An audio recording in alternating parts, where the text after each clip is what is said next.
વડોદરા શહેરના કિશનવાડી વિસ્તારમાં આવેલ મેલડી માતાજીનો ભંડારાનું આયોજન કરવામાં આવ્યું। વડોદરા શહેરના કિશનવાડી વિસ્તારમાં આવેલ મેલડી માતાજીના ભંડારાનું આયોજન કરાયું।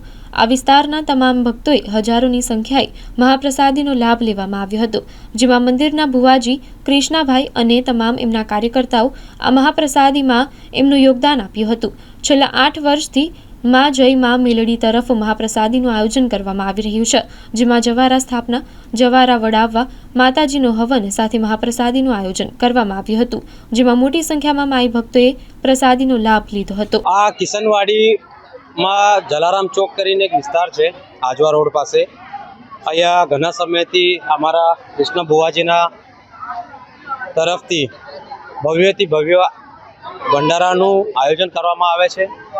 તમે જોઈ શકો છો, હજારોની સંખ્યામાં લોકો પ્રસાદનો લાભ લઈ રહ્યા છે અને આનાથી બી આગળ આ કાર્યક્રમ ચાલતો રહેશે।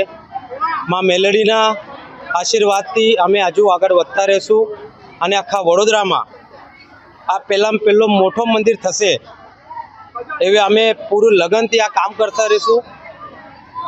આગળના આવતાના સમયમાં હવે વડોદરાનો હવે કોઈ જગ્યા નહીં ઓછી રહેશે કે જ્યાં માતાજીનો પ્રસાદ ના પહોંચે અને અમારા કૃષ્ણ બુવાજી વડોદરાની પ્રજા માટે પણ 2 શબ્દ કહેવામાં આવશે।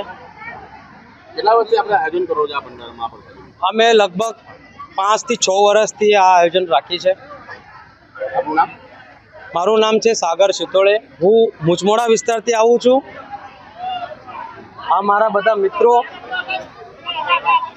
ખાસા સમયથી એમના સાથે જોડાયેલા છે અને જોડતા રહીશું। કિશનવાડી જલારામ ચોક એમાં મહાપ્રસાદીનું આયોજન કરેલું છે અને 9 દિવસના જવારા હતા। માતાજીનું વિસર્જન કર્યા પછી પ્રસાદીનો પ્રસંગ રાખેલો છે। ગઈકાલે જવારા બી આપણે વિસર્જન કર્યા। કેટલા વર્ષથી સ્થાપના કરો છો? 5 વર્ષથી